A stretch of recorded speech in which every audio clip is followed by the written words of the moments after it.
तो आज इस वीडियो में हम अदानी विल्मा लिमिटेड को डिस्कस करेंगे, साथ में अदानी पावर को डिस्कस करेंगे और हम पूरे अदानी ग्रुप को भी डिस्कस करने वाले। अदानी ग्रुप आने वाले समय के लिए अपनी तरफ से रणनीति तय कर चुके हैं किस तरह से बिजनेस को आगे बढ़ाना है, क्योंकि जिस एग्रेसिव तरीके से बिजनेस बढ़ रहा था पहले, उसमें ब्रेक लग चुका है हिंडनबर्ग की रिपोर्ट के बाद में, और अब कंपनी ने अपनी रणनीति बदल दी है। तो क्या है आगे की रणनीति और किस तरह से वो अपने बिजनेस को आगे बढ़ाएंगे, वीडियो के माध्यम से डिस्कस करेंगे। साथ में यहाँ पे अगर आप देखें तो कुछ बड़ी अपडेट और निकल के आ रही है जिनको इस वीडियो के माध्यम से डिस्कस करेंगे।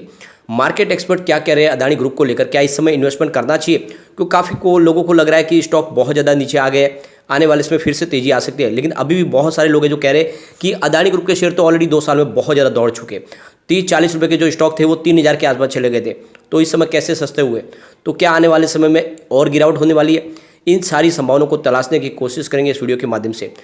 आप देख सकते हो कि अदानी ग्रुप अपनी तरफ से पूरी कोशिश भी कर रहे हैं, तेजी का माहौल भी बना। लेकिन जैसे डिकेन की रिपोर्ट निकल कर आई, उस रिपोर्ट में कहा गया कि अदानी ग्रुप ने कोई कर्जा चुकाया नहीं है, बल्कि सिर्फ एक हवा की है बाजार में, और उन्होंने एक रूमर फैलाई है। जबकि अदानी ग्रुप ने इसका पूरा क्लेरिफिकेशन भी दिया और अब एनएससी से कहा है कि ऐसी रिपोर्ट के ऊपर कुछ कार्रवाई होनी चाहिए, क्योंकि इस तरह से रिटेल इन्वेस्टर को बहुत भारी नुकसान होता है जब ऐसी रिपोर्ट के दम पे भारी गिरावट हो जाती है और ऐसे में रिटेल इन्वेस्टर फंस जाते हैं। जबकि सच्चाई यह है कि अभी सिर्फ उस डिटेल जानकारी को अपडेट होना बाकी है एक्सचेंज पे, बाकी सारी की सारी कर्ज हमने ऑलरेडी चुकाया है। तो इस हिसाब से देखें तो अदानी ग्रुप ने एनएससी और बीएसई से कहा है कि ऐसी रिपोर्ट के ऊपर कार्रवाई होनी चाहिए। तो आगे की क्या संभावना बन रही है जानने की कोशिश करेंगे। सबसे पहले अगर हम अदानी विल्मा लिमिटेड की बात करें, आज स्टॉक में 5% का अपर सर्किट लग गया और स्टॉक 405 पर वापस आ चुका है, लोगों को कुछ राहत मिली है। अब अगर हम यहाँ पे पिछले 1 साल के रिटर्न की बात करें तो 25% का निगेटिव रिटर्न मिला है स्टॉक में। 542 के आसपास स्टॉक था 1 अप्रैल 2022 को, इस समय देख सकते हो 500 के आसपास। वैसे आपको पता हुआ ये 800 के ऊपर जाके आ चुका है और उस हिसाब से लोगों को लगभग ऊपर के लेवल से आधी कीमत भी हुई है। अदानी विल्मार की अगर हम 6 मंथ के रिटर्न की बात करें तो 43% का ज़बरदस्त निगेटिव रिटर्न मिल रहा है, क्योंकि 717 के आसपास स्टॉक था, अब इस समय 400 के आसपास है। 1 मंथ के हिसाब से देखें तो 6.89% की फिलहाल रिकवरी हो चुकी है। और अगर हम 5 डेज़ की भी बात करें तो 4.37% की अभी भी गिरावट है, और ये गिरावट हुई थी दी केंद्र की रिपोर्ट के बाद में। और अदानी ग्रुप के मार्केट कैप में भी भारी गिरावट थी, करीब 50,000 के बीच का मार्केट कैप गिरा था, उसमें काफ़ी अच्छी रिकवरी हो चुकी है। अब यहाँ पे एक बड़ी अपडेट निकल के आ रही है। अदानी विल्मार ने एक्सचेंज को जानकारी दी है कि उन्होंने Q3 के बाद अब Q4 के रिजल्ट की तैयारी कर ली है, यानी Q4 के रिजल्ट का समय आ चुका है। तो आप देख सकते हो कि आज अंतिम दिन था और इसीलिए अगर आप देखें तो सेबी के नियम के तहत ट्रेडिंग विंडो क्लोज हो चुकी है, यानी अब कंपनी से संबंधित जो भी लोग हैं वो अब ट्रेडिंग नहीं कर पाएंगे, चाहे वो प्रमोटर ग्रुप से हो या बोर्ड के सदस्य हो या कंपनी के एम्प्लॉयज हो, सबके लिए ट्रेडिंग विंडो क्लोज कर दी गई है। और ये लॉ इसलिए बनाया गया था ताकि रिजल्ट के सारे प्लस माइनस आंकड़े उनको पता होते हैं और उसकी वजह से वो इसका गैर फायदा न उठा लें, और इसीलिए सेबी के नियम के तहत अब ये ट्रेडिंग विंडो क्लोज कर दी गई है। और जब कंपनी रिजल्ट डिक्लेयर करेगी उसके 48 आवर्स के बाद में ही फिर से नॉर्मल वो ट्रेडिंग कर पाएंगे। तो ये सेबी के नियम के तहत ये ट्रेडिंग विंडो को क्लोज कर दिया गया है। अब यहाँ पे हम अदानी पावर की बात करें, स्टॉक 191 पर है और 5% का अपर सर्किट यहाँ पर भी लग गया है, तो स्टॉक फिर से निचले लेवल से फिर से थोड़ी तेजी दिखा रहे। अभी पिछले 1 साल के हिसाब से देखें तो स्टॉक में 5% की अभी भी गिरावट देखने को मिली है। 203 के आसपास स्टॉक था 1 अप्रैल को। अगर हम बात करें इसके 6 मंथ के रिटर्न की तो 46% का यहाँ पर भी भारी गिरावट हो रही है। जो स्टॉक 354 के आसपास था इस समय 191 के आसपास है, और आपको पता होगा 450 तक स्टॉक जाके आ चुका है। बहुत ज़्यादा गिरावट ऑलरेडी हो चुकी है। 1 मंथ के हिसाब से इसमें 24% की ज़बरदस्त रिकवरी ऑलरेडी हो चुकी है, क्योंकि 138 तक स्टॉक गया था निचले लेवल से। अगर हम 5 डेज़ की बात करें तो यहाँ पर भी 5% की लगभग गिरावट हुई है। अब यहाँ पे अदानी पावर की तरफ से भी एक्सचेंज को ऑलरेडी जानकारी दे दी गई है कि उन्होंने भी Q4 की तैयारी कर ली है और इसीलिए ट्रेडिंग विंडो को क्लोज किया गया है। और ये ट्रेडिंग विंडो अब जब रिजल्ट डिक्लेयर होगा उसके 48 घंटे के बाद में ही शुरू होगी, तो अब कोई भी उसमें नॉर्मल ट्रेडिंग नहीं कर पाएंगे जो भी कंपनी से संबंधित है। अब यहाँ पे आप देख सकते हो कि अदानी ग्रुप को आने वाले 3 से 4 साल में करीब $23 बिलियन की रकम चुकानी है, और इसके लिए अदानी ग्रुप ने कमर कसी है कि वो अपने बिजनेस में तेज़ी लाएंगे, जिसकी वजह से जो उनको रेवेन्यू मिलेगा उसकी वजह से वो अपने कर्ज को चुका पाएंगे।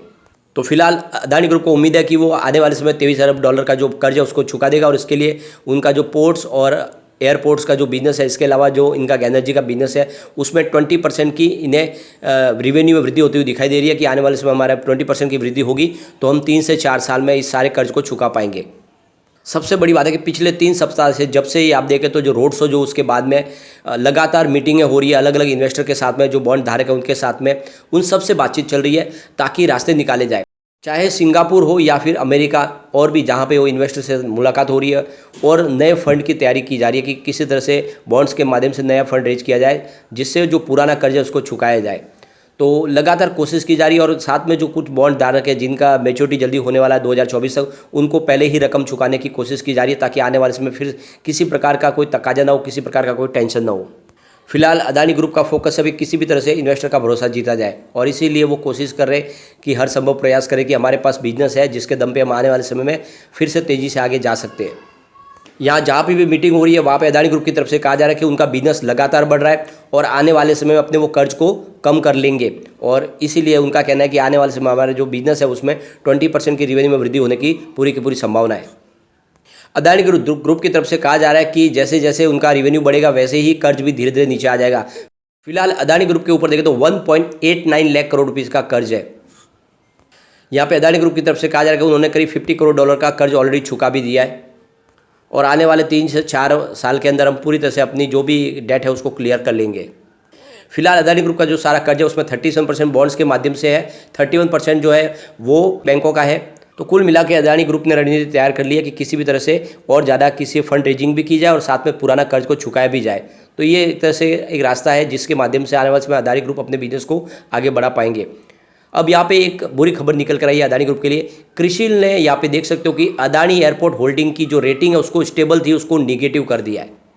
क्रिसिल की तरफ से कहना है कि अदानी एयरपोर्ट होल्डिंग की जो इस समय क्रेडिट रेटिंग है वो हमने इसीलिए कम की है क्योंकि यहाँ पे काफ़ी ज़्यादा वीकनेस दिखाई दे रही है और इनका जो डेट है वो काफ़ी रिस्क में है और कंपनी का जो बिजनेस है उसके हिसाब से लग रहा है कि आने वाले समय ये अपने कर्ज चुकाने में इनको प्रॉब्लम आ सकती है। तो कुल मिला के क्रिसिल की तरफ से इसकी रेटिंग को निगेटिव कर दिया गया है और ये एक बड़ा झटका है। इसके अलावा फिलहाल जो इसकी रेटिंग है वो ए रखी गई है, stable long term A rating है, लेकिन फिर भी क्रिसिल का कहना है कि इस ग्रुप को ये जो कंपनी है इसके ऊपर प्रॉब्लम आ सकती है आने वाले समय में, तो काफ़ी रिस्क के साथ ये इसका बिजनेस दिखाई दे रहा है। तो कुल मिला के ये एक तरह से झटका है अदानी ग्रुप के लिए।